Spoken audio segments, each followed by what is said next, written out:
Hello and happy Thursday, everybody. Josh here with On the Wrong Lead. And, this is Caleb's favorite time of year. The time of year where we get to talk nothing but Florida tracks. 3 weeks in a row, we're talking Florida. Now, luckily, we do have a little bit of Turfway action tonight. So, we'll be able to talk some of the live racing going on there at good old, uh, good old Turfway Park, everyone's favorite synthetic track. But I gotta check in with my boy Caleb. Caleb, like you just look disgusted. You I look mean, disgusted. you just told me you like the fakest Chad Brown in the entire universe, and we're capping Florida 3 weeks in a row. Like I've went through an entire bottle of bourbon in 3 weeks for 3 streams because of what you've done. I That's a hope you. lie because you weren't drinking bourbon all of January, so that was definitely a wine night. Okay, well, I went through a bottle of wine, a case of beer, and a third of a bottle of bourbon. Now, I will say that before the stream, Mark actually said, and I quote, "I like the sequence." He's like, unlike last week, he's like, I think there's possibilities here. Now, Well, Caleb, last week's as sequence, it was a bad sequence, and we knew that, and it paid something obscene, didn't it? I don't remember. Honestly, I was like out because was that there was like some nonsense horse to start, wasn't There there? was a bunch of Or nonsense horses, I yeah, think. it was just not great. I mean, it's Florida, so you know. Yeah. But yeah, Mark is super pumped here and he we were well, Mark loves Tampa because I mean, King Guillermo, we just can't, let him live that down. Just like we can't let Chase live down Flapjack. you know. So, but I thought we couldn't let we'll get our Chase own live down flapjacker in Thace. here, I huh? thought we couldn't let. I thought we couldn't let Chase live down Thace. Well, he always just tried to make the case for Thace, right? But No, I think the man just loves to rhyme, right? So I can't blame him I on that mean, one. no, I can't. I can't fault that. No, I mean, I think. By the way, I think the pick five paid like 80K or something last week at Gulfstream. It Yeah, was an absolutely impossible sequence, and it was we peak we were right Gulfstream. there too. We were We were right, so right. We close. were so close. Yeah, it was peak Gulfstream effery. Gulfstream is just yeah. No, but I actually think this is a fun little sequence. This is one of those sequences where you need to get around a couple of horses who are going to take a lot of money, but they're going to be overbet. So this is the type of spot where you can say, "Geez, I can toss the fake horses and take some shots." And if I'm right, I get paid. If I'm wrong, man, it's not going to cost me that much to be wrong, right? So these are fun little sequences. I don't know if like like well, I mean, unfortunately, Caleb already trashed my character and said I like the fakest of Chads, but I mean, you do. in the other races, like I think I'm taking a couple of stands because I don't think I'm going to be able to play a big ticket in here. And like I think there's a couple horses I'm going to have to try and key in order to kind of keep this a little bit reasonable. Um, but yeah, I mean we got go ahead, Let's Mark. see, before we get there, if I get this two at Delta, I will hit a 4 of 5, pick five, which pays very nice, and I have the double. So fingers crossed on the two. How does a 4 or 5 pay nice? Because they don't do carryovers at Delta anymore. So I would have scooped had I not been a freaking idiot in one race.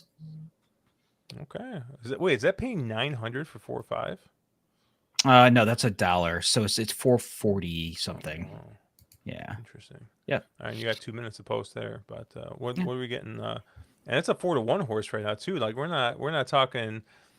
I mean, obviously we knew it was That's going a to be less price than for nine. me. I I mean, knew it was going to be less than 9-2, right? So, but That's a bomb.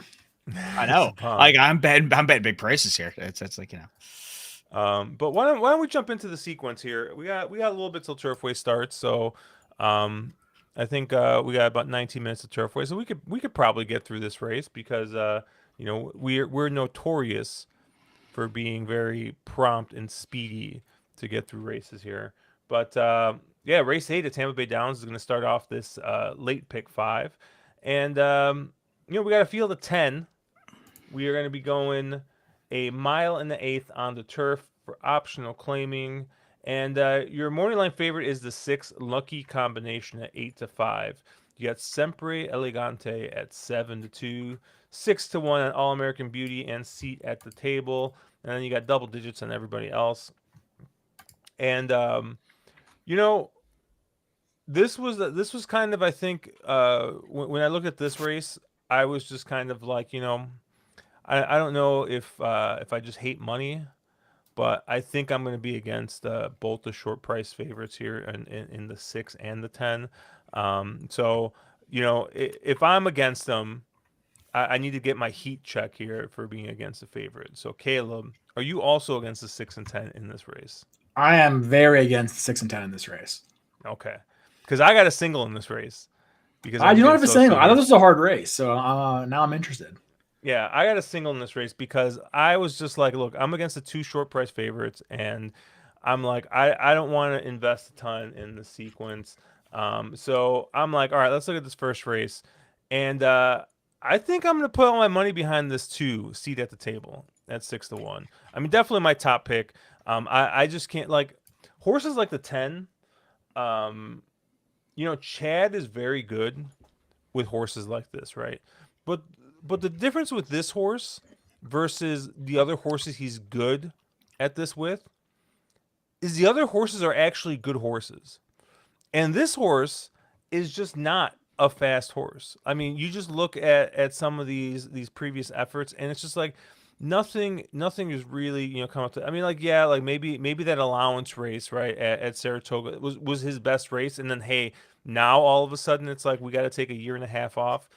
I just I can't get behind a horse like this. And although Chad's winning at 40%, I mean, him and Dylan aren't exact. I mean, Dylan's not exactly getting his good mounts here the last couple of months. I think he's 0 for 6 the last 2 months. So, this is just, I don't know. This just smells. I hate this type of horse.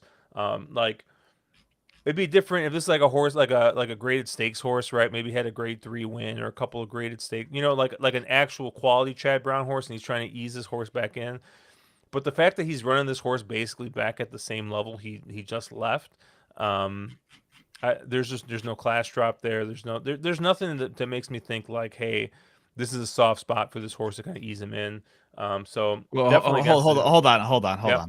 Okay, it's a filly, so it's a she.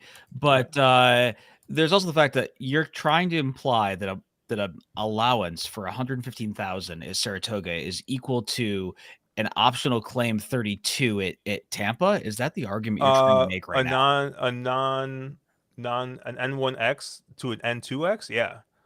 I think an N2X at You're Tampa drunk already. You've had way too much to drink because I mean, this is a going class against cliff. You think this is a I mean, class cliff? the horse very well may have been Van Phil as he shipped over from Gulfstream. I'm not trying to make that argument. Long layoff, etc. There's a bunch of lines there, but this is a ton of class relief off the last one. Like, what are you talking about? Dude, your N1Xs dude, the N1Xs are literally What's the X? slot machines. Literal slot machines.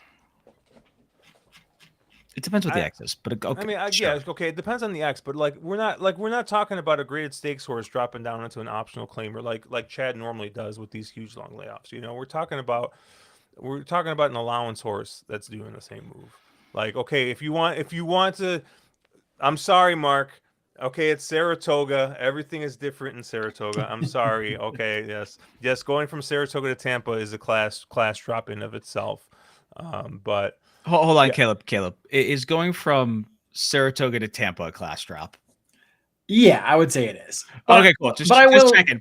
I will say that the really long turf race at Saratoga have been weak forever.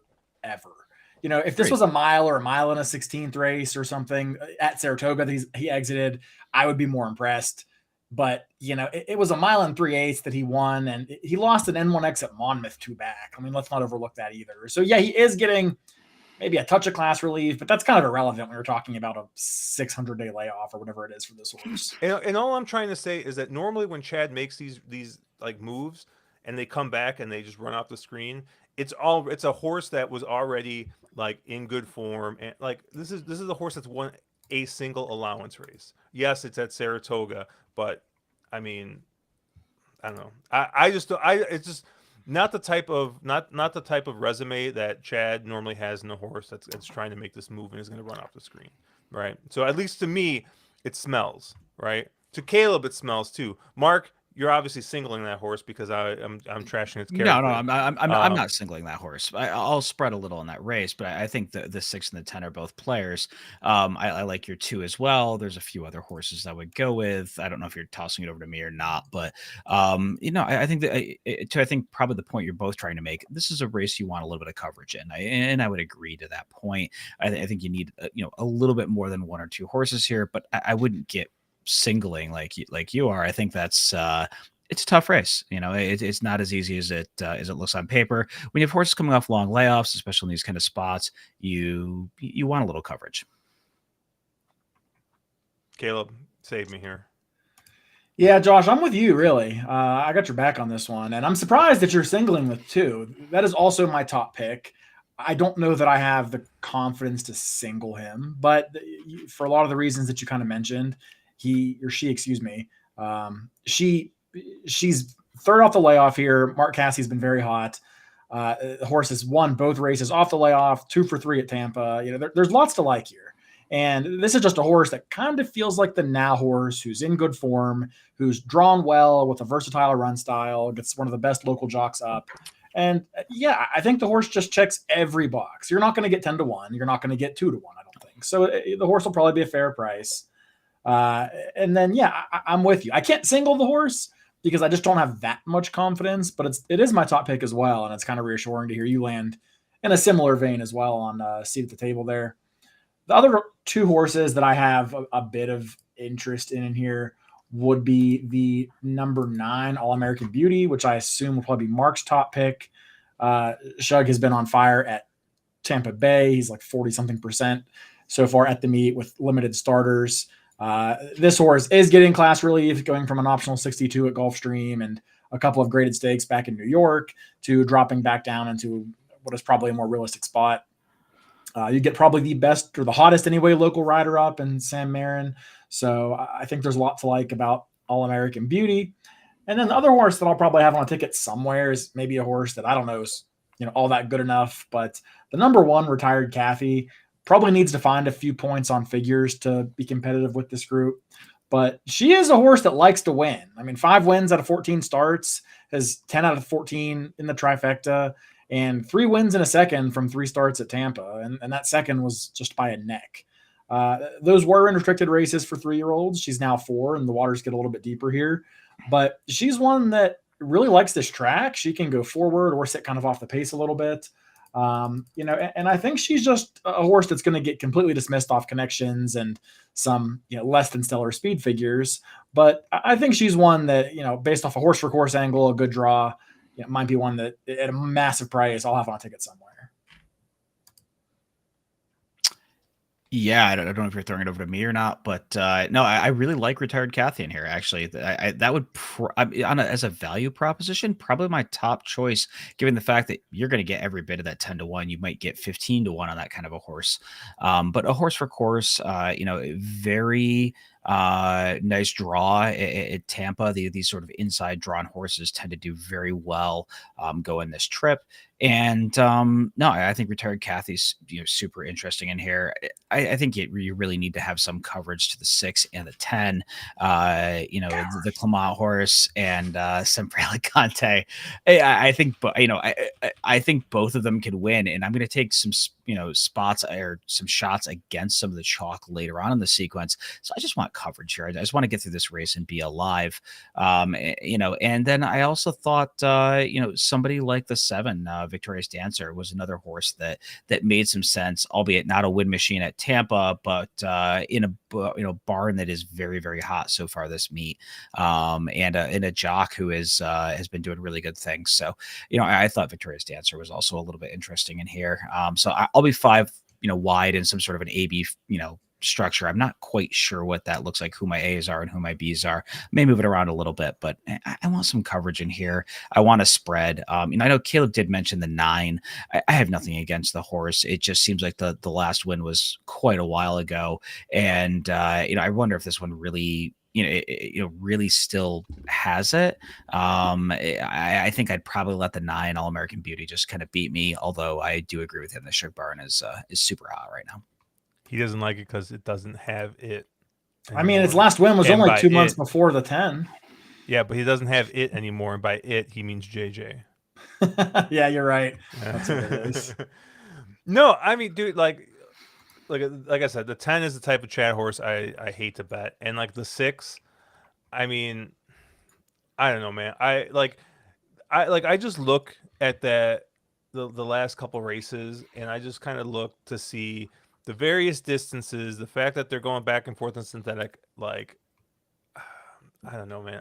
I just don't know if they know like what they want to do with this horse. And like, granted, like on Briz, some of those races look fast, but we all know that Briz inflates those numbers when the distances get, past a mile and a quarter, right? And so, you got that 1.5 mile race looks really freaking good at Keeneland, but it's also a 1.5 mile on the turf. Like that number is probably inflated quite a bit. So it's just not for me, not at short prices. I looked kind of at the pace for this race, right? And I mean, depending on what the 3 does, I wouldn't be surprised if the 2 doesn't get the same exact trip she got last time, right? Able to sit very, very forward, sit in second, if not get the lead on a pretty moderate pace, and just kind of, go ahead and walk the dog there. So that's kind of why I kind of keyed in on the 2. I just didn't really like anybody else in here. Like going with a hot hand. I thought if I like a horse like the 1, who's going to be coming late and closing, I mean, like I'm really going to take the 1 over, a Chad Brown horse trying to close from the clouds. Like, I don't know. Maybe I'm just like overthinking myself in this, and that's how I end up singling the 2. But it's definitely my top pick. Maybe things change when if I watch a couple races in the morning, and hey, speed's really bad, and maybe something changes. But that's definitely gonna be my top pick in the spot. Anything else on this race? Russ in the chat says, wait, Caleb trashes Tampa Bay last week and is allowed to handicap. It's not that he's allowed. What I would use. He's forced. He's forced. He's being captive currently. This is my penance. Oh, man. And then, Uncle Sully saying the host is not displaying the characteristics of an E8 or 3 cherries. Sorry, we were a little late, but yeah. I was trying to handicap, and then Mark pinged me, and then we started talking, and yeah, I only needed 3 minutes for the rest of the races, but unfortunately, we BS during that time. But Mark, what happened? What happened at Delta? Oh, I got boomed. You got boomed. Damn, sorry. Yeah, by the pick 5 paid. Somebody scooped the pick 5 for 7,800 to the 10, who ended up going off like 9-2. Not a hard horse to come to, not a big price or anything. Just one I didn't have any of my tickets, which you don't get paid when that happens. Well, we got about 8 minutes to post, or 6 minutes to post here at Turfway Park. And you guys got any thoughts here on this 6.5 furlong race coming up? Yeah, I mean, I'm not gonna have any great thoughts or anything, but I'm live in a pick 4 to the 2, 12, and 13. I used all 3 of them. I don't imagine that that's anything sort of creative or anything. I think I chose the 3 shortest horses on the board. Shocking, but I would imagine they were big Q1 squares on optics, which is normally what I do on Turfway, I should say Q1s, or I should say Q1 or Q2 squares, and then if you just kind of lump them up, you tend to do pretty okay at Turfway, it seems like. Caleb, anything you'd like to hear? I looked at this race and I just cannot get a feel for this one. I mean, this is a hard race for me. I ended up, I'm probably going to play a pick 3 here once I sort of figure out the last race. But using the 2, the 8, and the 1 are kind of the 3 horses I'm looking to use a little bit. I don't have a great feel for this race. I mean, I kind of think that there's a lot of kind of career losers in this race, 1 for 20 types.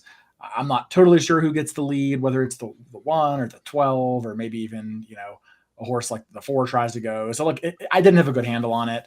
I thought with the 8, Machado getting up for a horse that ran a race that was close to good enough to win 2 back and breaking his maiden, and then something clearly went awry last time. I thought Machado getting up here on a bit of a class drop is a horse that I wanted to have. Beyond that, I didn't have anything super creative. I mean, the 2 had a bit of a bad break last time, and you get Vinny off, who also getting some class relief here with Morning Miracle. And then, the 8's just, I'm sorry, not the 8, the 1.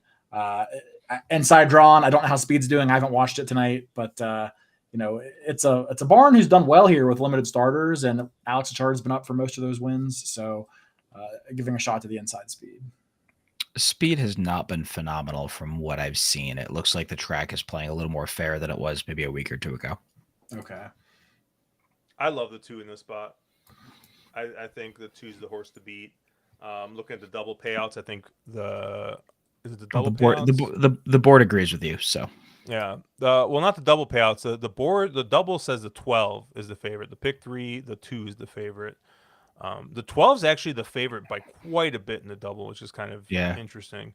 But the 2's the favorite in the pick 3, and then the win pool is saying that the 2's the favorite. So again, you get this. The pool isn't that big that it's going to be consistent across the board. So yeah, I'm actually I'm just playing a cold pick 3 here. I'm playing the 2 into the 9 into the 9. So we're not looking at big prices here. We're looking at horses that are like 3-1 morning line, and I wouldn't be surprised if the other 2 horses are much shorter. But this race, I just think that you're gonna get a good trip here on this 2. He's going to be forwardly placed. Yep. You get, possibly one of my favorite jock moves, which is Vinny to anybody else. And right, if you are an optics truther, right, you got a Q1 square here that's above the par line, and is sitting pretty nice. Honestly, though, I mean, just looking at optics, I think the 7, the 10, no, sorry, the 7, the 3, and the 6. All look really, really good. On 7 scratched. Okay, so the 7 scratched. So I would guess the 3 and the 6 both look really good. So honestly, like if you're looking for a little bit of win value, maybe you're out there playing one of these Turfway tournaments or something. Honestly, probably the 3. The 3 would probably be where my money would go. Stay Faithful here with Joe Ramos. I think you might get. Yeah, I mean that looks to be the price here. Although the 6 is 7-1 right now, so you got some options there. But yeah, the 3 actually looks pretty good if you're looking for kind of an alternative. Now, granted, right, he's only got one synthetic try, and we're you're trying to hope that some of this stuff comes back, some of the dirt tries come back, but at least on optics, this horse looks really, really good. But you got to hope that it translates to synthetic. My biggest thing with the 3 is I think the horse is winless on synthetic, and the last win came quite a few starts ago at Belterra. So there's a few asterisks there. Now, if the horse takes the synth from a run style standpoint, completely agree with you. It's just there's a lot of ifs and what else's and those kind of things there that I always get concerned with. So, all right. Well, let's go ahead, and we got a little bit of time here. Let me pull up the feed so I don't miss the rate. Oh, it's 0 Mo Spins Post. It's Turfway though. They sometimes run on Gulfstream time. Yeah, they're actually looks like they're loading. They're there. Yeah, they're there. It looks like it.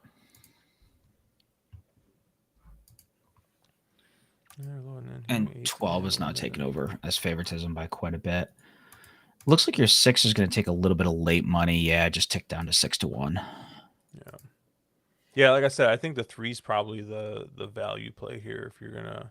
I would agree with you, Josh. I would really agree with you. Yeah, I mean, I still prefer the 2, but because I don't have the 3 covered, obviously. But. Yeah, I have. Like, this was a really hard race. I thought. I mean, if I was going to play something more elaborate, I would have probably covered every horse in the field in some form or fashion. But Yeah, I agree with you. Yep. Yeah, I mean, I wouldn't be surprised if almost anybody wins here for me. But I have 1, 2, and 8 in a pick 3 that I just threw together. When you get this kind of level, it gets real tough. So.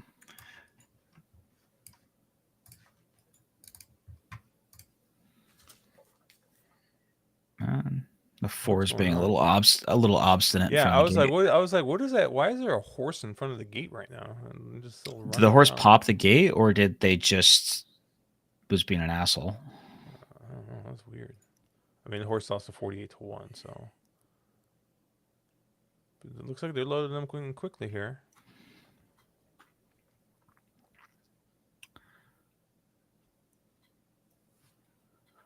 So as part of losing a fantasy football league, like finishing in last, one of the guys in one of our groups needs to call an entire card of races as his punishment. So we're waiting to see when it happens. Wow, dude, that 4 is getting the full send. We're going. I mean, maybe that was just like the warm up. The 4, they're just like, hey, we're just gonna warm you up until the last second. Because that horse loaded in quick and just went right in. But looks like the 2 took all the late money. The 2 is 2-1. I think sitting a good trip right there on the rail, sitting third. So the horse is good enough. I think he wins here. But your 12 sitting okay. 12 looks like he might be moving a little bit easier actually. I would agree with you there, but this 4 might be tough on the front end, honestly. Oh my God, the loose horse.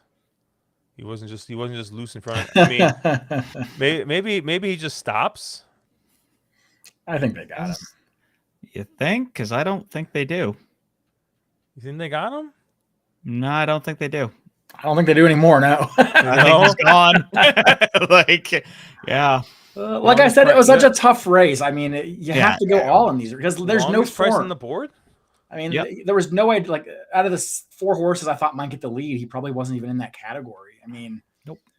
Much less to get the lead clear by 4 lengths for a 2 for 40 jock. That just you got to know when you don't know, and I didn't know there. So it's one of those. I didn't know, and I tried to get a little cute and tried to throw darts and What in the world was that? I gotta start texting some people, see if anybody was on there. Holy cow, dude, that's wild. That's Turfway for you, man. Just when you think you got it figured out, that happens. I'm glad I dunked on Speed earlier, saying Speed wasn't good. Yeah. You put that horse right in the, and then we're just like, we're like, this 4 is like acting up and being all funny. Like, what the hell is going on? Yeah, that 4 is gone. Goodness gracious. That 4 probably ran an additional race getting to the gate. Oh, Nick Sievers, stupid Turfway. Yeah, man. Agreed. Place is dumb.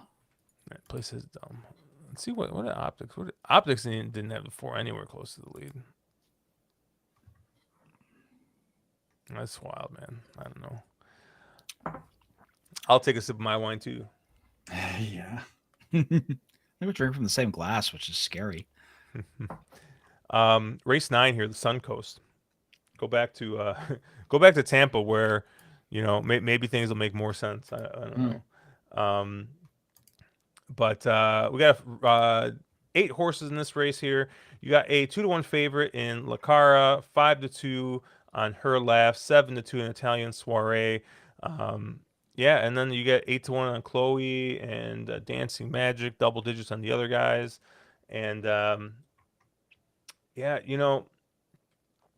at least for me. Oh no. Huh? You're mushing my horse. God damn it. Who, the 8? Yeah. I mean, Mark, was there? I mean, that's got to be Josh's horse. That's a was trade. It is Josh's horse. Yeah. Was there really going to be any doubt there? But yeah, like La Cara, like this is just another horse that just doesn't pass the smell test, And Mark, I think you and I were talking about beforehand, right? This is a horse that's just like, hey, like, and we see this all the time.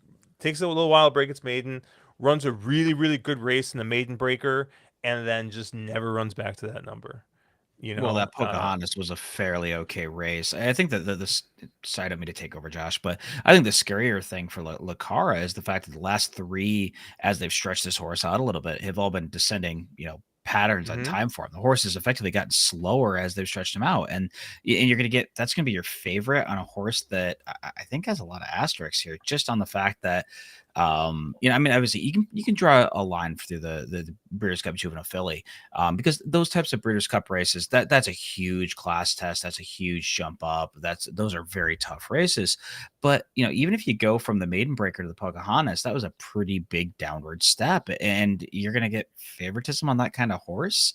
And I think you jump into somebody like the four, her laugh, who obviously has done nothing wrong in her career, but a rat on a speed horse. I mean, we've had this conversation before where there's probably no worse jock on the planet than a rat on a speed horse. So I think there's some question marks when you sort of look at this race and you're like, okay, there's on paper there are two horses that are fast enough to win, but don't you have to kind of head scratch and go, I don't know, this feels a little suspect?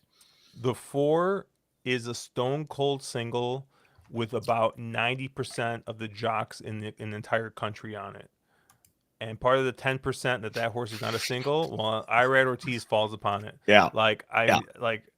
I honestly, like, if I saw like a Saez, if I saw a Paco, if I saw Kendrick Yep. Carmouche, if I saw anybody who I knew was going to absolutely be aggressive with this horse, and I knew was going to be aggressive, like if it was Irad's brother Jose, I'd send full send, If it right? was And I Dylan think I who's on the structure it differently. 6, you'd single it, right? Like, there's a million jocks I'd single her laugh with, but just not a I rat. mean, well, let's not get carried away. This isn't an E8 three cherry special horse. I mean, the horse sat mid pack and closed in debut, and then we talked about the Untappable. We covered it on stream. There was zero speed in that race that she won.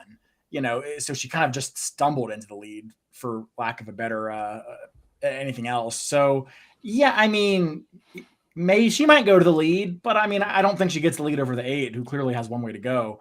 And I think she'll be fine rating second in this field. And I think that's what she'll do. And I think she'll be the favorite over Lucara, if I had to guess. And I think she's pretty close to a single. To tip my hand. Why are you trying to be reasonable right now, Caleb? Like, what is your problem? We're sitting here dunking on Irad, and here comes Mr. Irad Truther. Caleb's like, I oh, mean, hold on, listen, if slow this was down a a three little cherry bit. special horse, I'd be with you. But this horse, to me, that's not the horse. I mean, it's not a speed horse. It's a horse that made the lead once and didn't make the lead once, and Yeah. is going to be in the maybe first half of the field. But there's other sprinters stretching out in here, including a 5 furlong horse. So Yeah. I don't think this horse is in trouble with that. No, and like I said, four's the best horse in the race. I think four's like I said, like no, I can't poke any holes in the 4. 4's making my ticket. But I do think that the 8, haven't shown that speed on synthetic. Looking at that work pattern, right? You're seeing the bullet last time out, on the dirt track at Gulfstream. So, and Victor Barboza, he's 1 for 5. He hasn't necessarily shipped a bunch over here, but yeah, I mean, I like to see the sprinters stretch out, and especially in, like I said, some of these early 3-year-old stakes races. I mean, these sprinters stretching out, like maybe the horse doesn't stretch out, but you look at the breeding, and you would think that mile and 16th, not going to be a problem, and we're going to mile and 40 yards here. So I really like the 8, and the 4, and really the only other horse I'm using is going to be the 2, Dancing Magic. And kind of one that a 7 furlong stakes race here, kind of like the local prep for this race. Has got 2 starts at Tampa, which is a win and a third. And I mean, the horse is fine.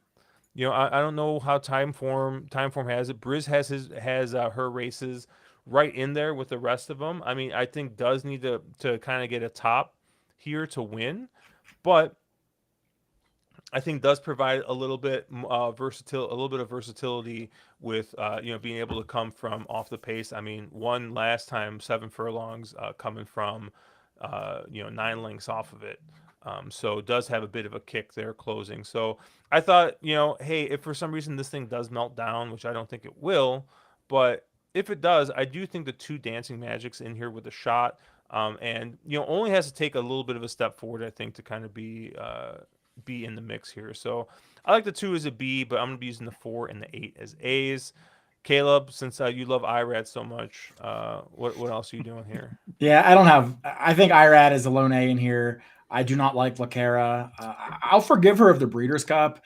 I was bothered by how much she regressed when stretching out in the Pocahontas. Even though she won that race, that wasn't a great race in my book. It wasn't visually impressive. And I think the New York time form figs have been just completely juiced pretty much all year. But the Saratoga figs especially, I mean, that maiden breaker just doesn't fit with the rest of her body of work. I don't think she'll be the favorite. I don't think she deserves to be the favorite. I won't have Lacara anywhere. I think her laugh is a single. I will have your 8 horse as like a BC type on 1 ticket or 2 tickets. I do respect what she showed on debut, but I can't make her an A. And yeah, that's pretty much it for me. Those are the only 2 that I need. Only other horse we haven't talked about that I will have on tickets is the 1 horse De Lorraine. This is a Godolphin homebred.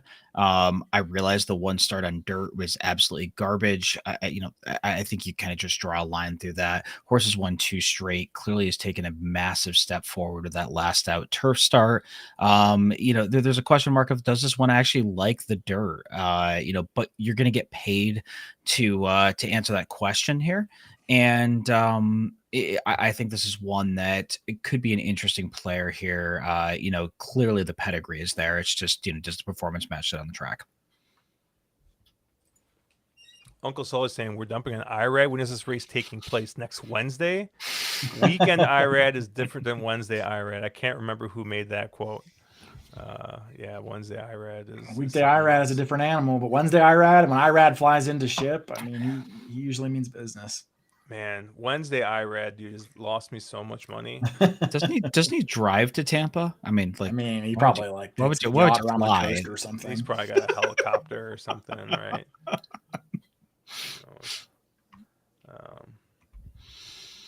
All right, race 10 here. Hey, in the middle of this sequence, why don't we just toss in a little maiden race? Dude, this is. I don't hate the racing product at Tampa, but my God, what a dumbly structured card where it's like, hey, we're going to have a black type stakes and then some atrociously garbage random race. And then, another black type stakes and then some atrociously garbage. I know, Josh, you always do this thing at the end where like, any other races we need to talk about? There's like 3 other races we need to talk about that are earlier on the card that have major implications, I think, later this year. And none of them are the stakes races in the back end of the card. Like, it's just, what a stupidly structured card. I will say when I like it when Naira does it, right? When they only get 4 horses for a stakes race, and they're like, "Yeah, you're race 4." That's different. Yeah, that's different. That's different, right? Hey, we'll put you on race 4. We know we're not going to feed fill this. Oh, hey, Next is running this race, but there's gonna be 2 other horses in the race. Yeah, you're gonna be in the second race of the day on a Saturday. Cool. There's nothing wrong with that. I think that's great. That's great for the bettors. It makes a better betting product later on the card. That's not the case here. These are nice fields. These are good races. There's some really cool races early on the card with interesting horses that aren't late. Anyways, it's just Tampa being Tampa. All right, dude, do you guys hear that? What the hell is that noise? You guys hear it? Nope.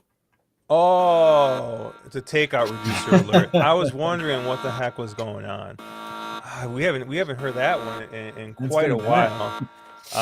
Unfortunately, the takeout reducer is not going to be the favorite here, but I'm going to make a declaration. The takeout reducer in this race is the number 7 Lying by Omission. I think this is the biggest. This is the fakest Chad. Caleb, you say that the Chad in last this Chad is even faker than that. Not Chad. true. I'm sorry. Absolutely, this horse is absolutely the fakest of all the Chads. I hate this horse. This horse is not hitting any of my tickets. Okay, so that mean you're using this horse, Caleb? No, but he's not the fakest Okay. Chad. Okay. Wow. All right, that's good. I just can't wait for this to be the horse that like just completely like screws the entire day for us. But yeah, this is just I don't know. I hate this. Like this is a horse that didn't really make take a step forward going from Aqueduct to Tampa. You know, just I mean Gallardo ran. I mean I know Gallardo will ride for Chad occasionally if it's no one else is in town, but. I mean, Ired gets aboard, and this is once again a speed horse, a horse that's been on the front end on the turf. And I mean, I hate this. I hate this so much. But unfortunately for all us Chad haters, I mean, the 9 horse looks like. I mean, he probably looks like the goods. I have a question mark out there, but hold on. What makes him look like the goods? Because the horse doesn't have a star. I mean, the pedigree is very nice. I mean, he's got he's got Flavian aboard. I mean, isn't that he's- enough? Honestly, like at this point. I mean, Pratt and Chad were 6 for 6 up together the last 2 months, whereas Irad and Chad are 0 for 9, which is crazy to think about. But I mean, Night of there's a lot Thunder, 16% first time. Chad's only 19% first time starter. I mean, I don't know, man. there's a lot of gaudy stats there, but reversion to the mean, right? Like eventually it has to fall apart. so you're not using them? Nope, not using them. Oh, Clip it. okay. Dude, hold on. Is Steven, if Steven is still in here, you heard that, right? We are gonna hold him to it when these tickets get posted. When he posts his pick 5, right? And we see this horse as an A, right? I might like Mark's gonna post this while he's on the mountain somewhere. Just so he doesn't have to get the right, just so he shade. doesn't have reception, so he can't get any of it. Like, yeah, Nick's saying that Chad starts his quote unquote good turf horses at Tampa. I mean, he does. He'll run. Very solid horses at Tampa. This isn't Monmouth. I mean, if you consider Chad Brown having good and great horses, his good horses start at Tampa. That's true. Mm-hmm. But oh, Nick, that's rough, bud. That's rough. No, that's just He's mean. got a single for the tournament. There you go. But honestly, I think once you get past the 2 Chads, I think this race gets really interesting. And I have 3 Tell me you're horses I singling like. the 4. Tell me you're singling the 4. The 4 I'm not is the most singling you 4, but horse the ever. 4 dude, I love the 4 though. I got the 4. I got the 4 here. Yeah, absolutely got the 4. I was waiting for Stream just to be like, I know who Josh is going to be absolutely in love with. I know he's going to love this 4. It's such a Josh horse. Dude, Jose Ferrer on the front end on the turf at Tampa. I mean, just like, oh man, just give me all of it. But I honestly, like, yeah, I think this is a horse that took a slight step forward. He's got 2 seconds here. You kind of look at the pedigree, and I mean, not necessarily win right away pedigree. I think probably could use a couple starts here, but I like the fact that this horse has routed twice, right, and is coming in here. Like I do still think, and maybe this is just like old school thinking still, that it's much harder for maiden to win going 2 turns on the turf. And this is a horse that's already got 2 starts on the turf going at these route distances. So I do like that kind of conditioning for a horse here, especially one that's going to be on the front end. So I really do like the 4. I think that this is going to be this is going to be probably this would be my top pick in here. I am going to use the first time starter Chad as well, and maybe I'll have to use the defensive A alert on myself. But I've talked enough on this, and I got 2 other like prices I like. But Mark, who else did you like here? Yeah, so I love the 4. I also knew you would love the 4 just because I think in a race that has I don't really know how much pace there actually is in this race. I could see a situation where this 4 gets out and loose in the lead and just kind of walks the dog and wires this field. And I think this horse has every bit of opportunity to take a little bit of a step forward. I like the second time off the layoff, second time off the long layoff, and no, I like everything about the 4. The other horse that I was really interested in, which is a kind of quintessential dirty up form type of a horse, is the 12 Ticking Time Blonde for Victoria Oliver. This is a horse that they ran once on turf, 4 starts back at Kentucky Downs, and the figure came back pretty darn solid in that race. And then they threw this horse on dirt, where you've had 3 times in a row decent efforts, but hasn't gotten it done. But pedigree to me really says that this is a turf horse. And I just really wonder if getting back to the proper, the proper surface, and probably getting back to, a 2-turn race, which I really kind of think this horse, has a little bit of foundation, but also the pedigree kind of screams 2-turn turf horse. So I thought Ticking Time Blonde was really, really interesting in here, and a horse that probably gets a little bit ignored on connections.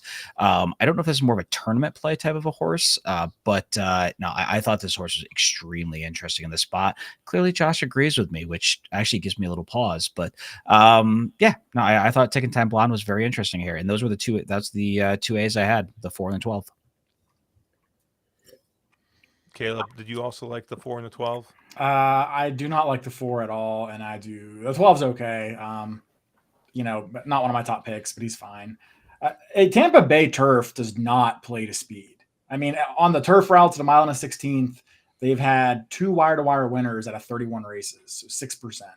And the average, winning distance, they're like 5 lengths off at the first call. And that's not an anomaly. Tampa turf plays like that every single year. You see a ton of blue color-coded fractions on time form, and the horses still can't really hold on. It's just a tough place to wire. The 4 isn't even quality speed. I just don't see it. But you'll probably get a good price, so more power to you for going there. The 12, I could see a little bit more. I never know what to make out of horses that come out of Kentucky Downs as their only piece of turf form.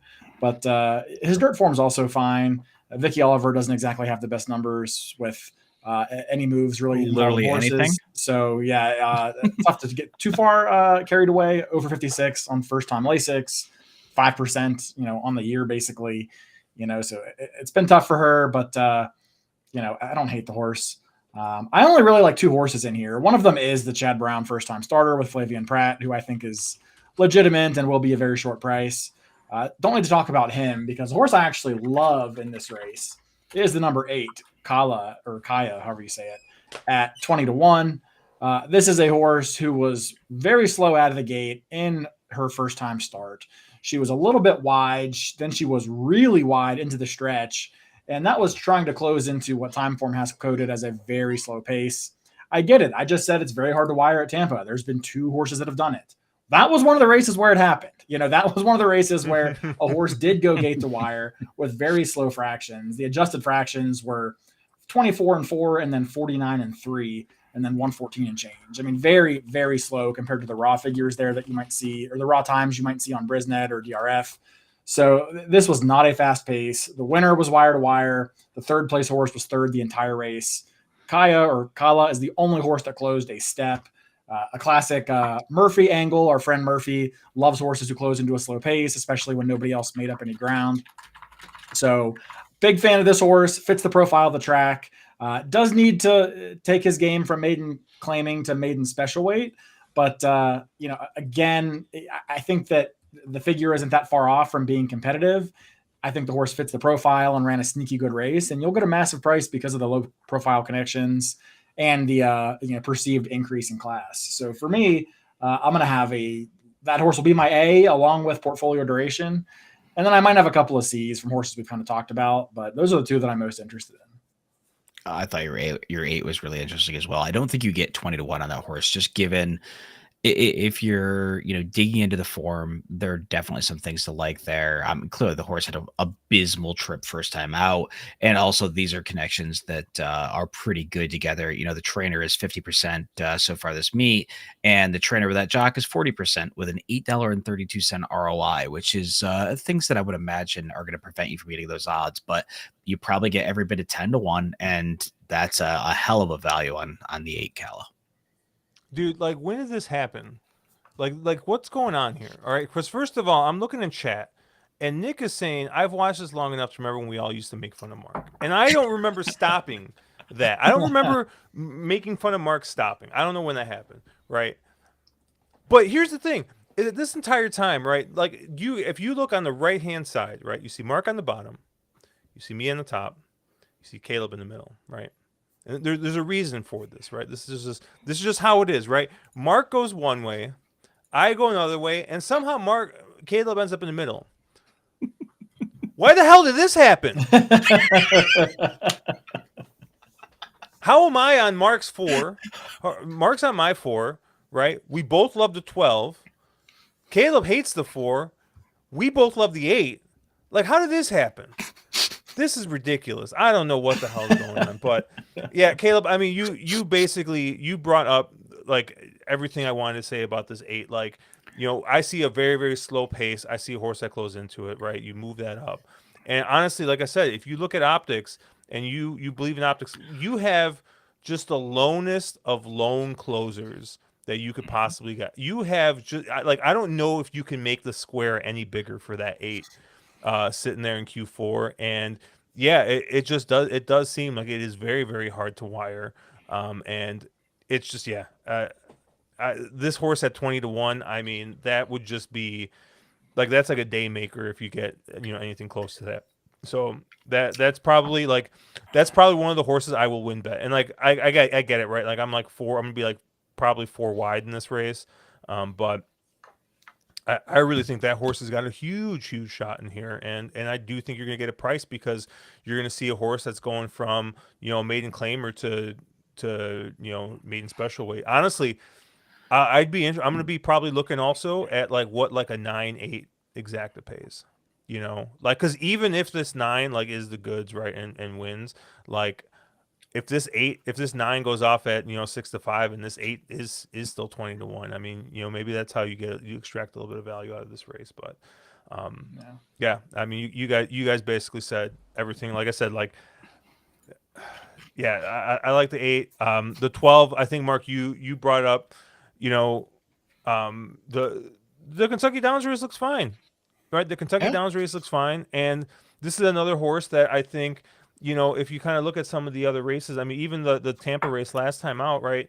What did pass a couple tired horses. Obviously, didn't really make up a ton of ground. Actually, lost a bunch of ground as the favorite in that race. But, I mean, it's a not this time. I do think that horse, is a horse that's going to want to go 2 turns. So, I do think I like the stretch out with this horse. Is one that's been kind of brought along kind of slow. I do just kind of hate. I mean, I don't hate the connections, like nothing personal, but like I hate all the statistics with this horse going here with this these connections. Like, I mean, this is a horse. She's 0 for 56 first time Lasix. Like, that is not a small sample size, right? So yeah, it's just kind of tough to I mean, you should get all of 15-1 in this horse, but. I do think it is one that has got a little bit of speed, right? Is not going to be left to dust. Like I mean, I think the 8 is going to be dead last, if not close to dead last in this race, and is going to have to come and close. But if you're looking for a horse that's going to kind of sit mid pack and maybe make a move, I think the 12 is pretty good. I'll bet speed, even though speed's bad. So you guys know that, but. And then, yeah, I just think that 9 is going to be tough to lead off a ticket in here. That's I faded the Chads earlier. That I can't fade this one. So, or anything else you want to talk about, Caleb? I know you said you had a couple of C's. Nothing. If the 14 draws in, which she'll definitely need some help. I think she's one that I would certainly want to use coming out of some probably better races up in New York. And then the other one I had a kind of a look at was the 11. I wasn't totally sure, what this horse was doing here. Brendan Walsh doesn't run a ton of horses at Tampa. Has had a fairly successful meet at Gulfstream. This horse was stationed in Gulfstream, so I'm just kind of curious why this horse ended up being shipped in for Brendan Walsh, really for his only horse. So I thought that horse just felt like one that might be here for a purpose, but they're more C plays for me. Maybe the 14's a B, but that's kind of it. Yeah, I think the 11's probably a van filler, right? Because isn't he shipping in? He's shipping in the horse for the stakes, right? That's his only horse, isn't it?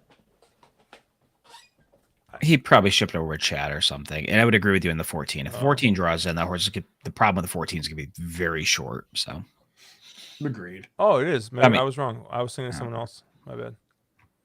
Turfway is in the gate. Did anybody play anything?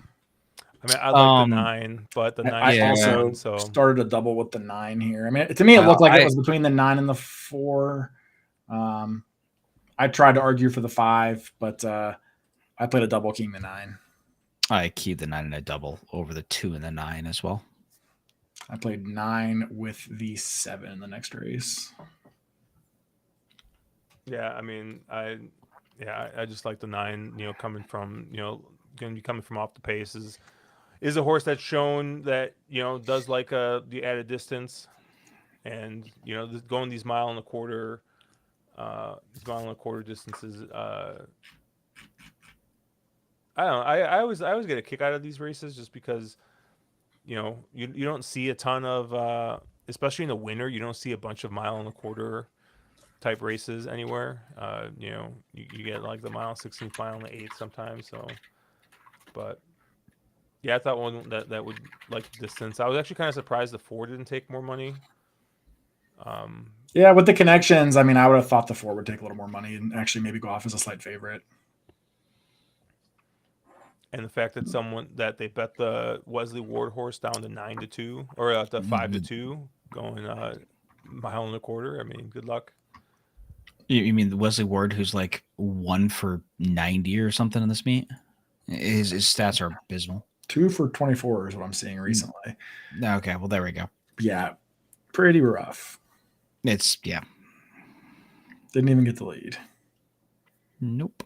9's in a little tight, but and 9's a little deep. It looks like 9's done. Is this 2 gone? I don't. Well, the 1 just fouled the 8, but he don't think it's gonna matter. Yeah, 2's kind of done. This 8. The 1 fouled the 8 again. Yeah, but I think the 8's gone. I think the 8's gonna go on by. Yeah, 8's gone. Yeah, I took a look. I mean, the 8 and there was 2 other, the 8 and the 6. I think both also came out of a mile and a quarter race where they both ran well, but they just seemed so hopelessly one paced in a race that didn't have a lot of speed. I kind of thought, the 9 would be more forwardly placed, which he was, admittedly, but Turfway. Yep. Well, I mean, like if you look, the 8 is coming out of that. Is also coming out of a mile and a quarter race, right? Ran second, so I mean, had a little bit of form. Coming into this, but a win and then a second here, but yeah, I don't know. Yeah, it's just throwing darts at this point. Not surprised the 8 won, but definitely surprised the 9 ran that poorly. Maybe that's kind of what I'm. Yeah, agreed. Yeah. Agreed. Yep. All right. Race 11, the feature here, Sam F. Davis. We got Derby points on the line. Going to be going a mile and 16th on the main track. And we gotta field of 10. Apparently we can get 10 horses at Tampa, but we can't get 10 horses at Santa Anita. For Derby preps. I don't know what's going on there. What's up with that? But 2-1 favorite, Owen Almighty. You got 3-1 on John Hancock, who did not sign the Declaration of Independence. Shout out to Matthew. You mean he didn't sign the Constitution because he's Constitution, whatever. Those are not the same thing, Josh. Whatever. He didn't sign some important paper. Because he did sign. I'm already looking. But he signed. I'm already a citizen. It doesn't matter. I don't need to know this shit. All right. He did sign the Constitution, just not the national one. The one in Massachusetts. Go on. Oh, that's right. Because someone said if he was by Declaration or something. Okay. I Yeah, may have you been know, that person. I don't know. whatever. Like I'm not gonna research my jokes. I'm sorry, guys. Like, and as we all know, American history at this point, like, who the heck knows what's going on anymore? Up is down, left Josh is is the right. Fox News of horse racing commentary. He just makes it up as he goes along. Yeah, there we go.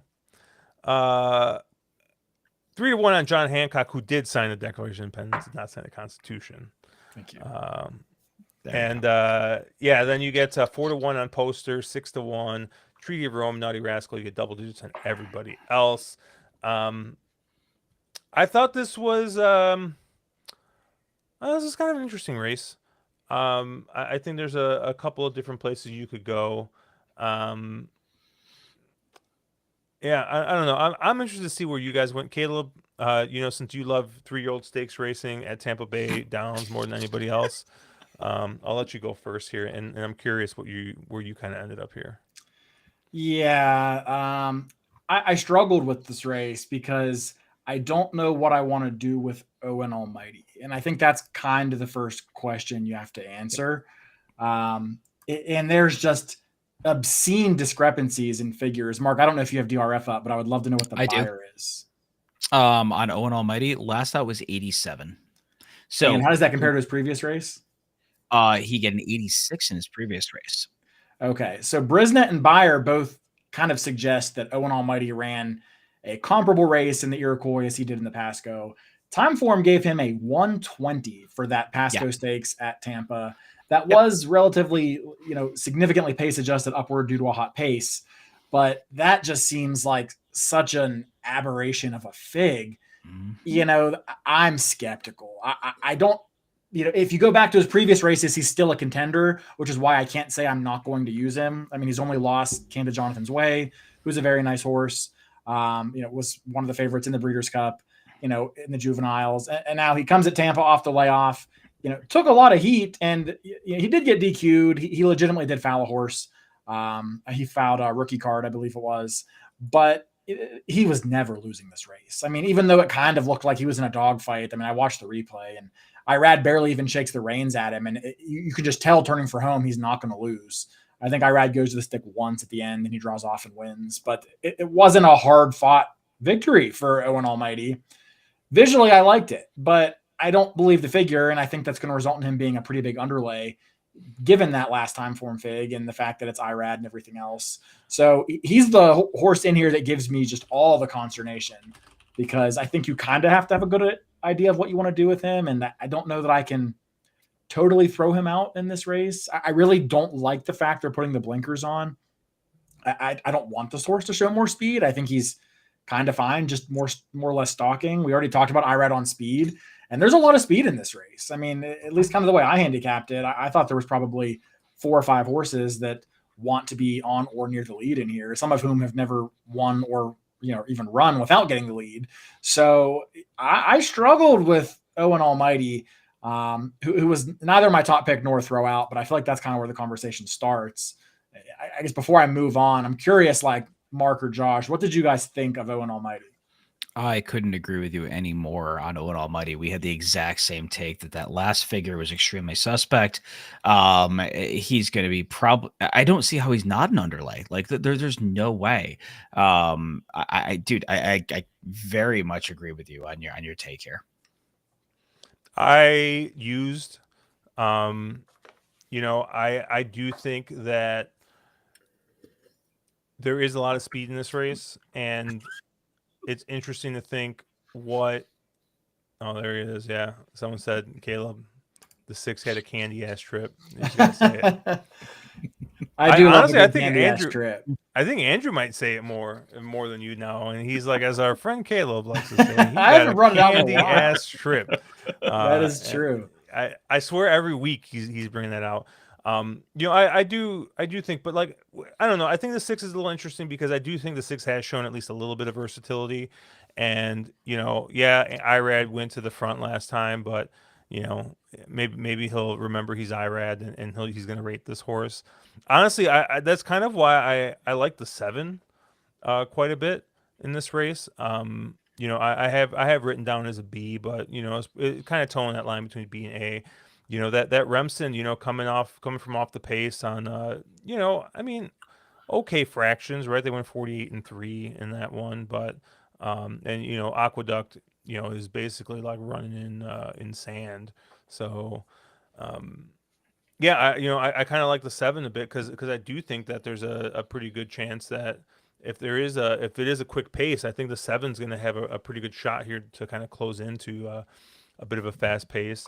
And I think the other one is, I think the 2 I thought was an interesting one here, and this is a Chad Brown horse coming in here, um, coming in from the Mucho Macho Man, and made up a little bit of ground, made up about 2 lengths in the Mucho Macho Man at Gulfstream, which is generally very speed favoring. So, able to close a little bit of ground, lost by a neck there. Dylan Davis stays aboard, and yeah, at least Brisnet really, really liked that last race, and so if I'm looking for a couple of a couple of horses coming from off the pace, I really do like the 2 and the 7 here, but I do think, I mean, the 6. I don't know, like it's like if you believe either of the last 2 figs, at least on Brisnet, I mean, he's absolutely like the horse to beat in here. Um, Obviously, you guys are saying that on the other products, like there's a pretty big discrepancy between the 2 figs, but um, yeah, I mean, honestly, like my biggest thing is like I just don't like the 3 John Hancock in here whatsoever, and I know he's only 3-1, but I'm interested to see what price he actually goes off at, because I mean, people are going to see Flavian Pratt is 4 for 5, and Brad Cox is 2 for 2. And this obviously being one of the horses in here, but I don't know. I have a hard time seeing that he's like, I know he went very fast there, but stretching out now to the mile and 16th for a horse that hasn't, obviously hasn't done it yet, and not necessarily bred to go 2 turns. I mean, obviously Constitution on the top end's fine, but Freud on the bottom end isn't necessarily like, I'm not, super stoked seeing that go more than a mile. So yeah, I don't know. I think there's some question marks on a horse like a 3. I have much bigger questions about a horse like the 3 than I do, the 6, who From the I do pedigree, think though, it should be the other way around, shouldn't it? I I mean, it mean, should, right? But I mean, the horse did at least go the mile. I mean, I know it is 1 turn, but yeah, I don't know. That's a good point too. Maybe the 6 is going to come up short in here too. But it's not like, like I said, like I can't in good conscience be like, oh yeah, single the 6 here, right? I do think that there's a lot of question marks still. Josh, you can like stack our pictures like side by side, because I'm completely in agreement with everything you said. Treaty of Rome is arguably my top pick in here because it's the horse I trust the most to run his race, improving speed figures, an off the pace runner in a race where I think there is a lot of speed. I'm not going to let probably Owen Almighty beat me, because I think even if that last race is sketch, his other races are still pretty good. And then Poster, this is a horse that's kind of the opposite problem, is pretty slow on time form, but looks great on Brisnet. But I don't really care about the figure. It's a horse that is 3 for 3, that wins races and that comes off the pace, and that's kind of what I want in here. So the price will be right for me to use Poster as well. And I have no interest in John Hancock. So yeah, Josh, I'm completely aligned with you. Okay, I will. I'll be a little bit of the outlier here. So Shit, go back to this now. yeah, right. Yeah. No, to I know Caleb had asked about Owen Almighty. I think that the interesting part of Owen Almighty is the fact of, he jumped up a huge amount on that last race, and you go, well, does that fit back? Well, look at Naughty Rascals last race. Came out of the same shared race, and Naughty Rascals saw a huge step up in figures as well. So it even more alludes to that fact of, is that last out figure a bit juicy, a little sauced, or whatever you want to call it. I mean, Naughty Rascals 2 back race was 100 at Tampa, and then ran a 116, so he found 16 points, which is actually, when you talk about Owen Almighty, who found 10. So 2 horses that both took big steps forward, and it makes it feel like maybe the figure for that race is a little bit suspect. But I think we both had the same take on Owen Almighty.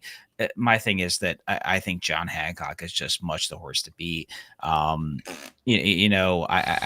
think I think he takes a huge step forward off that last, and given the fact that I think everybody else in this field is suspect, and the fact that Flavian Pratt was on Poster, who you guys all seem to really love as the one closer last out, and he jumps off to get at John Hancock here. I think John Hancock is probably the horse to beat in this field, and is a borderline. He's probably a lone A for me, and I think you pick some other horses underneath, but I think John Hancock is a really interesting player here. He's like the 7th fastest horse in the race. How is he going to be alone? Even if you project a step forward, I mean, you're taking a short price on a horse that needs to take a step forward, and it's kind of slow. If this horse was worth half a salt, don't you think he'd make his debut somewhere besides Tampa? Sure. So he's what the third, I mean, you're talking about Brad Cox, whose barn for Derby horses absolutely loaded. And this is probably his 4th or 5th best Derby horse.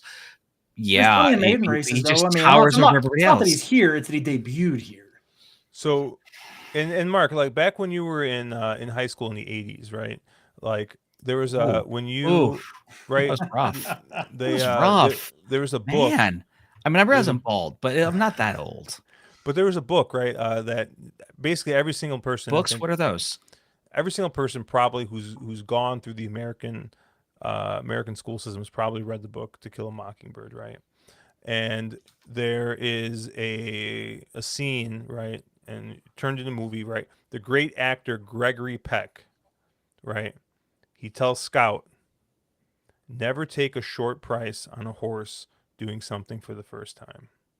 Yeah, the problem is that that's literally this entire field. So every single, I mean, not that they're all short prices, but the fact of all of these horses are basically doing something for the first time. So, I mean, I have a hard, if you like somebody like Poster, who's going to be a massive underlay at 4-1, given what the figures show, you have to be, I mean, if your argument is here, you want to buy half the field, ton of respect for that. If you want to, go, trying to find some prices in this field who make sense. I just think it's very hard to say, oh, geez, I love Poster, who's way too slow on figures, but I'm really against others. It just, yeah. I mean, I think that you can make a, if your argument is you don't like taking a short price on a horse for doing whatever, there's a lot of horses in here you can make a case for if that's the case.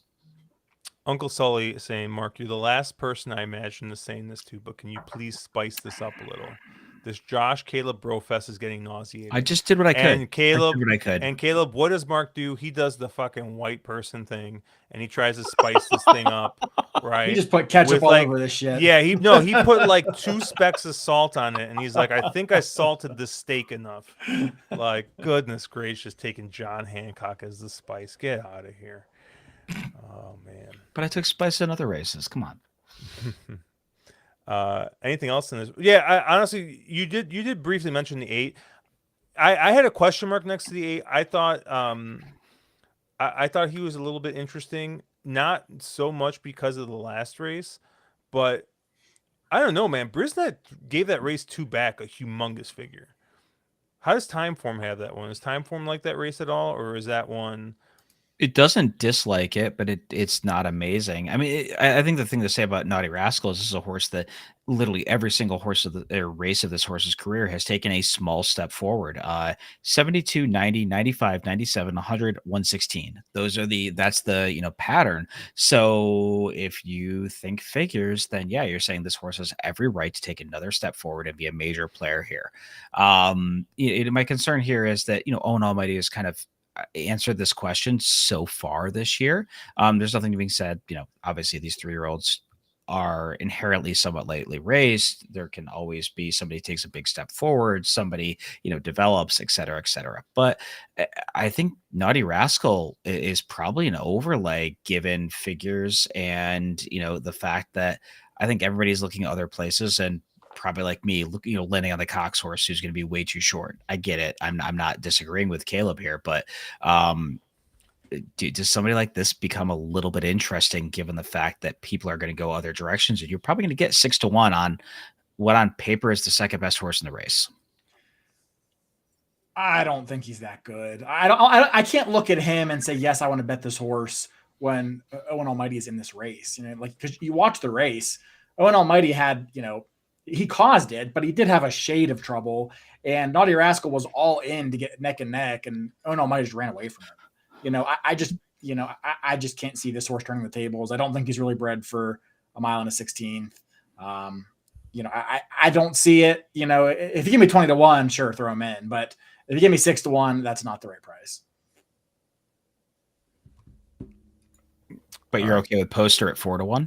I don't think he'll be 4-1, and I think he fits the race better. Yeah, I do. I mean, I think I agree with you. He fits the race pace better. scenario, and he's proven it further than this. So yeah, I mean, I'm directionally more okay with Poster than I am not. Yeah, at the same price, I would take Poster. At half the price, I would take Poster. I'll say that. But doesn't Poster have to be like 8 or 10-1 to be interesting? Probably 6 or 8-1. Okay. I respect that. All right. Well, we got 10 minutes before this last Turfway race. And honestly, I mean, after what I've seen the last couple races, I mean, I have a hard time just not wanting to bet the 9. I mean, I don't know. I know like speed maybe hasn't been. I mean, maybe it wasn't this absolutely unbreakable, obviously, because last race I think that we got caught a little bit, but I don't know, man. You're getting 9-1 on this horse right now. The 6 is 1-2. I mean that can't be right? Like, I mean, like how? Yeah, I mean, I don't really like the 9, but at 9-1, that's ridiculous. And I didn't like the 6 anyway, but at 3-5, then I almost have to play this race if this horse is going to be, if he's even going to be the favorite. I got to bet this horse, much less at 3-5. He is going to be the favorite. Bet this race, I mean. Yeah, the 6 is. I mean, I didn't watch the race. What am I missing? This horse ran an average race. He split the field. He's not getting class relief. He's actually going up in class. Machado was already up. It's a barn who's having an average meet. Like, what am I missing? Like, why is this horse so short? You're going to get more like 5-1 on the 2, and your 9, you're going to get more like 9-2 range. Just throwing it out there. I don't like the 9, but at 9-2, I kind of could. I was looking between the 7 and 8. Is kind of how I wanted to bet a little bit. More to the 7, I think. But I mean, the race 2 back by the 7 at Turfway was really good, and then Blast Out just didn't fire. Gets some probably needed class relief, and I guess we'll call it a lateral jockey change. I don't know how Cedillo does here, but Cruz is 10%. That's fine. But again, I mean, if it is going to be all speed, then that does kind of change the way you play things. But I've seen 2 races. One was speed, one was closers, so I'm not sure what to think. Wow, Ravelli and Corrales are 9-1 too. I know they won't go off 9-1, but the early money is strong here. Well, I mean, given how Corrales has been riding, 9-1 is probably an underlay, right? Yeah, but here's the interesting thing about Corrales. You know the horses that he's winning on are Ravellis, but they're like 4 to 5. But there's only like 2. There's like 2 of them, right? Like, I mean, he's ridden for Ravelli 21 times in the last 2 months, and he's at 33%. So, yeah, and Ravelli's 31% on the meet. So, yeah, I mean, Ravelli has 8 wins and looks like Corrales is up for 7 of them.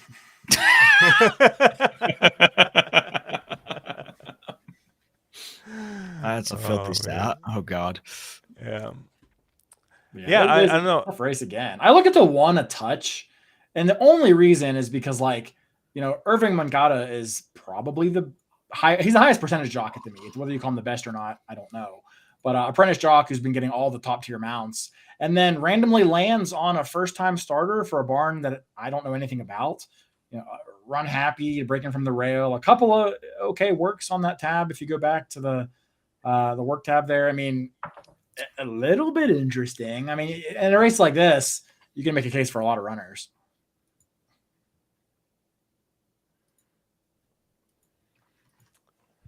We need Nick Sievers to give us the winner. Yeah, where's Nick? Who's Nick on? All right, well, how much time we got? Let me pull up we got 6 minutes here. we can start looking a little bit at this last turf. Honestly, this last turf race at Tampa was the one I had the hardest time with. Um, and I'll be honest, Caleb, that's probably why I ended up on this 10, the fakest of Chads. I had I'm a glad couple you at other least horses. acknowledge that he is indeed the fakest of Chads. I had a couple of other, I kind of like the 5 quite a bit in this race. Late call. Um, I think it's what we've kind of talked about before. I mean, you kind of look two back. Is a horse that won here with Sammy Camacho, and was just like way the heck back and made a nice closing move to win there. And if this track is really playing towards closers, I do think a horse like the 5 is probably the best of the closers. I thought the 7 was a little interesting in here. Um, why not me? Um, had the lead at the top of the stretch, and just kind of, I don't know, just kind of faded. I don't know. I did see there's a note about it got bumped a little bit, but I looked at it was at the start, so was a little wide. So maybe that's kind of you know hopefully maybe a little bit better of a trip, but is in pretty decent form. I mean, rattled off 3 straight wins, had 2 seconds here to start the Tampa meet, and finished fourth, and by 2 lengths, so it wasn't completely out of it. So I thought the 7 was in here with a shot as well. And then obviously, I'm using the 10, but I have very much shame for using that 10. So, but Caleb, where did you kind of land here? Yeah, so I'm glad you accept your shame. We need a little shame bell. But the 7 was my top pick, actually. Why not me? I do agree with you in the sense that this is kind of a tough race. I'll probably have some spread here, especially since I'm choosing to kind of take on the 10 and be okay with that horse beating me. I want to make sure that I cover any horse I like, since I am kind of going against a pretty heavy favorite in here. The number 7, why not me? I mean, he did get run down a little bit in that last race, but that race also completely fell apart. And I think that the jockey just moved a little too early.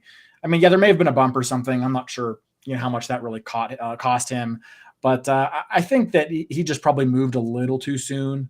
Otherwise, I mean, he's incredibly consistent. He does well at Tampa, and there's literally like no speed in this race. And I said, yeah, it's very hard to wire at Tampa, and that's true. I mean, it is. But that being said, I don't really want a stone cold closer if they're going to be going 51 to the half. That's kind of why I was a little bit, gun shy towards some of these other runners who look like they're going to be left with just a ton to do, like your 5, for example, turning for home. So why not me, the 7? I mean, has wired a couple races, but has also had a lot of success kind of sitting off, similar to the last 2. I'm hoping that's kind of the trip we get. Maybe the 1 goes to the lead, the 7 can sit just off. So that is my top selection in here. I also had the 3 as a horse that I'm fairly high on, Noble Factor. Yep. This horse ran a big race, did get a good pace set up and got an honest pace to chase after made a wide move and just kind of came up a little bit short late. But that was his first start in basically 8 months. Should be sharper, second off the layoff. That was also his first start against winners. So horse has really every reason to step forward here. I know the barn's a little bit cold, but I'm kind of willing to overlook that, since this horse did fire a good effort not that long ago, just 2 weeks ago, basically. So that's kind of my second pick. There were maybe 2 or 3 others that I have some interest in, but I'll kind of see where Mark lands. No, I mean my top choices are the 3 that Caleb just mentioned. Noble Factor. I mean, I think this is a horse second off the layoff, makes a lot of sense. Broke, maiden breaker 2 back. This is one of those races where there's a lot of horses that have proven that they don't like to get their photo taken, and this is one that has some at least recency. So I think the 10-1 morning line is a bit of a pipe dream. I know this was kind of an optics play as well. I think you're going to get maybe half this, or morning line, and no, I thought Noble Factor was a really interesting player. After that horse, I had a really hard time. I think much like Caleb has kind of mentioned, this is a race where you get into these races where you're like, oh, well, these horses make the most sense, but that sort of you take that step down and you're like, all of a sudden I'm 10 deep. Like you get really spready really quick because you're trying to make some sort of structure and it's just there's no delineation. So I thought the 3 was the most interesting one in here, and I don't really have any other sort of super high value content here. I thought 3 was real interesting, and then it's a pretty big cliff, and you almost have to hit the all button at that point. Yeah, I mean, I'm willing to be spread here because, like I said, I'm not using the 10. So I guess since Josh is kind of using the fakest of all Chads, I'll talk about a couple others that I'll be using to beat him with. After the 3 and the 7, I will be also having the 11 and the 12 are 2 others that I thought were very logical horses in this spot. Dylan Davis is riding incredibly well, and they've tried to get this horse on turf a few times, kept getting washed off.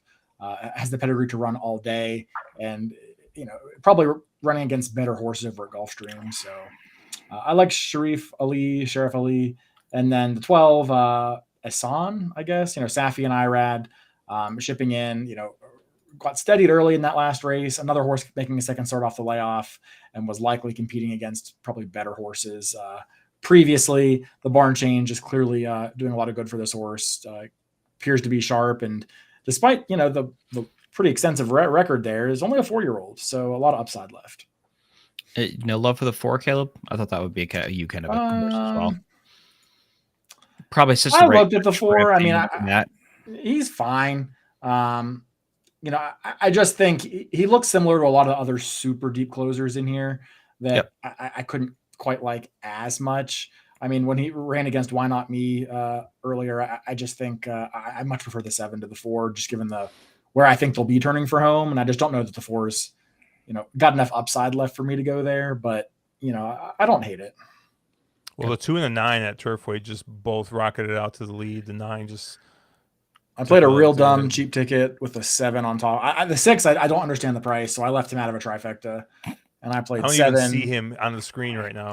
Yeah, I mean, I played with the 7 on top with the, I think, 8-9 with the 2, 1, 2, 8, 9, I think is what I have. So 6-1 on this 9's a crazy. Oh, and the 9 just fucked 7. Well, he sure did. 7 and here comes 3. 7 might be fine though, or not. Well, he might get the 10, but no, he's not going to. And is the rail just really good? It seems like these horses hit the rail and just keep going. Maybe. I mean, the 6 is going to get the 10s too, it looks like. Pick 5 carryover. Was it? Oh, God, I got to wait. Yep. Yeah. I got to cap. That's what did he say 6, 7, 9, 10? Yeah, he hit the pick 3. Nice hit, Nick. That's a $4,000 pick 3 for 50 cents. Wow, that is a monster, dude. God bless you for having some of those horses. That's incredible. All right, that's it, dude. We're gonna have to get Nick on here, and we're just gonna. Honestly, I mean, he can take my spot because I can't find my ass at Turfway. Although your 9 did kind of wreck me, to be fair. My 7 had a good race. Honestly, at this point, I'm happy that I bet the race how I saw it happening. I just thought maybe speed would carry because I just bet the 9 to win. I had a 2-9 exacta, and I was like, all right, let's see these horses get out in the front end of the track carries them. But you know what? You make a good point, Caleb. Maybe it's just the rail. And because both those horses showed speed, but they didn't get to the rail. They were both they were both off of it. And that 10, once he got to the rail, he kind of got on there. Oh baby, he pulled a Caleb. He accidentally put the 4 in the first race. Nick, it wasn't an accident. I know you very strategically handicapped this race, and you shrewdly deduced that you needed the 4 in your ticket. I mean, we've all made excellent calls like that intentionally before, so I get it. I mean, some of us, actually go really shrewd decisions and decided Bill Mott Firster is the way to go. You need to use the Bill Mott Firster. It happens. But you know what? Honestly, like here's the thing I will give Caleb the most credit for that, right? There's one thing you have to give Caleb credit for. Caleb, what did you not do? What did I not do? Yeah. I didn't put the Chad Brown on top. You didn't cancel. Oh, you did not cancel because you saw it and you're like, I'm not going to cancel it. Never right? Am I misremembering? I don't think he saw it till after the gate had popped. So never cancel. However, I don't really get credit for that. And it's not that I didn't see it. It's that Naira doesn't let you cancel the bets of certain denominations over a certain amount online. So you can't manipulate pools. And because I pushed all in, I couldn't cancel my bet And I guess maybe I could have called. I don't know, but I wasn't going to do that. So you didn't cancel. So I didn't cancel. Asterisk. After I shrewdly picked my horses intentionally, I also didn't cancel. Yes. That's amazing. I love that story.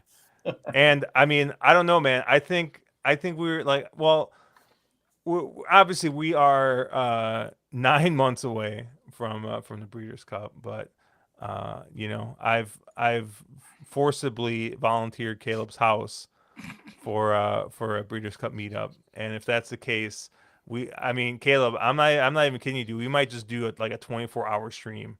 Like I'm just gonna set up a camera, and we're just gonna degen, and just see what happens. But I'm sure Shiloh will just like knock the camera over. So, anything else on this race here at Tampa? No, that's all I had. No. Yeah, I mean, I think there's I think it's interesting, right? Like you have to pick your spots, right? Like, I mean, I think if this thing chalks out, right, no one's making any money. I mean, not even Steve can make money on that. But I do definitely think that there's some very vulnerable short prices in this sequence, and I think, you know, maybe not the stakes race isn't the place to kind of fade the favorite, but I think in some of the other races, I think there's definitely you know, good spots to try and fade very, very short prices, and I mean, that's how you make money, right? I mean, you know, unless you're JK, right, and you just got unlimited bankroll and can just you know, just fire those chalky exactas over and over again. But yeah, I don't know. I think that there's a bit of opportunity here. So you know, and yeah, you know, I think that we're not going to see the Derby winner come out of the Sam F. Davis. I'm gonna call that right now. But I'm not going to make a bet, unlike Caleb, because can we? I want to open on this. How many horses from the Sam F. Davis will make the Kentucky Derby gate? Wait, what's the bet now? How many horses from this race will start the first Saturday in May? You give me a number. I'll set the over under 1.5. 1.5. 0.5 and a half. You're gonna set the over at a half? So you think 1? I'll take it. I'll take that. I don't know what the bet is, but I'll take it. So I was gonna make it 1.5. No, that's not fair. No, that's not fair. Because I think there's a good chance that one of these horses will run in every single prep and get a couple of thirds and enough points. Okay, why don't we make it? Why don't we make it a little interesting? What if we just make it 1? Right. So if it's 1, it's a push, right? No, nobody likes pushes thoh. I mean, nobody likes pushes, but it's like kissing your sister. Yeah. Exactly. Yeah. Well, that's going to do it for us here. Obviously, check us out at onthewronglead.com, at wrong_lead on Twitter. Mark is at 2 Turns, Caleb at Caleb WVU. I am at Cherry Drank. New episode of Drank and Champagne went up earlier today. There should be an episode of You've Got to Be Shot-in going up tomorrow night. Looking at some more racing at Shot-in.